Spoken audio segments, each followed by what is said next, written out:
what is a mistake that you have made on the job, any job, and what did you learn from it? Well, at Rheem, past couple of years, multiples have gone a little haywire. So the big mistake is not being an early action company, right? We were a little slow in 2020. We didn't have a business development team up until 4 years ago. So I wish we got ahead of the curve and didn't compete with private equity companies as much. As a very junior summer associate at a law firm, I was told to meet the team the next morning in bankruptcy court for a particular company that we were representing. And that I should take the shuttle, the first shuttle in the morning from New York, and that I would meet the team at the baggage check, in front of the coffee shop or whatever it was. And I dutifully got up and took the very first shuttle in the morning. And as you are already anticipating, the company was in bankruptcy court in Washington, D.C. And I was on the wrong shuttle going in exactly the wrong direction. I got there, I was late.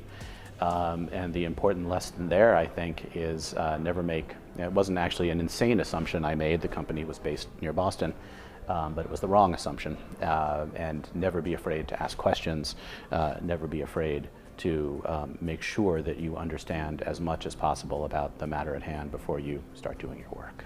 And I will say that if you're interviewing somebody, take the opportunity to go out to dinner with the spouse as well as that individual. The dynamics are so different. And I was with my wife and I came back and said, oh, that guy, he really knows the business. He's a great talker. My wife would say smooth talker. And he said all the right things. And she said he was taking off on your cues. And I said, well, no, I you know how guys are. And I said, no, well, let me think about it. And we hired him.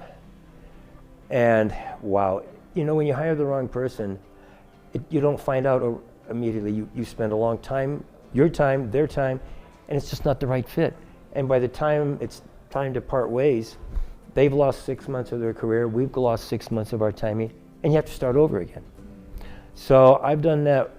And the other part of that was, I should have trusted my gut. I'd probably say my first job, I was a caddy, and I ended up actually staying with it for 10 years through college. But, I think early days learning, making mistakes and not paying enough attention when you're being trained, and then staying with it and realizing that you should come back the next day, and lo and behold, 10 years later, and it probably turned in, if I had a dream job with money not an issue, I'd be a professional caddy. I'd say kind of underestimating people, particularly people earlier in their career, and thinking that, well, they haven't had as many reps, so maybe they're not up to the task or the project that you want to put them on.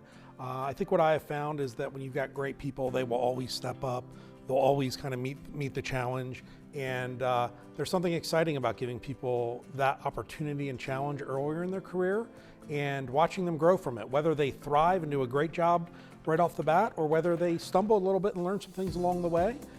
There's some benefits to both of those things. I thought that I could work at a restaurant, and I realized I could not, because my first job was Old Country Buffet and I was 15 years old and it was hot chicken day.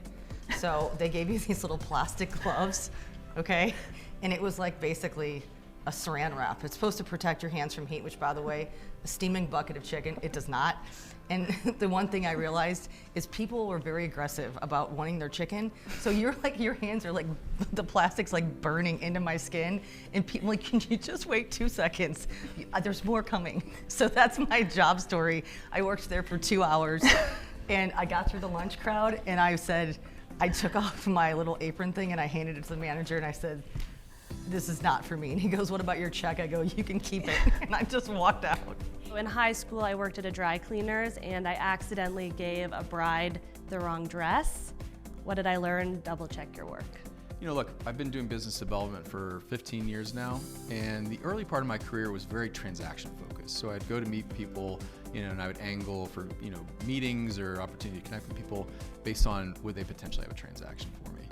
I've learned over the years that it should be really about a relationship. So driving value, what does someone get out of it outside of a transaction, right? How do I become a center of influence, a source of value, or a resource to a person? And once you have that relationship, the transactions come.